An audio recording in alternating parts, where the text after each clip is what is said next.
مرحبا بكم. اليوم سنصنع أسهل وألذ بانكيك سوفلي ياباني. نبدأ بخفق بياض البيض مع السكر حتى نحصل على مارينك ثابت ولامع. هذا هو أساس الانتفاخ. في وعاء آخر نخلط الصفار والمكونات الجافة.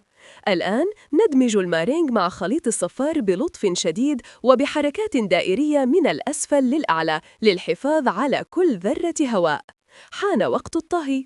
على مقلاة غير لاصقة ساخنة جداً ولكن على نار هادئة نشكل أقراص البانكيك. يجب أن تكون مرتفعة وسميكة. للتأكد من استوائها من الداخل ومنحها هذا الانتفاخ الإضافي نضيف قطرات من الماء بعيداً عنها ونغطي المقلاة على الفور. البخار سيعمل سحره. بعد دقائق قليلة نقلبها بحذر شديد. شاهدوا كيف تحولت إلى كرات ذهبية منفوشة. نكمل الطهي على الجانب الآخر. وصلنا لنهاية الوصفة. الوصفة الكاملة بكل تفاصيلها تجدونها الآن في صندوق الوصف بالأسفل.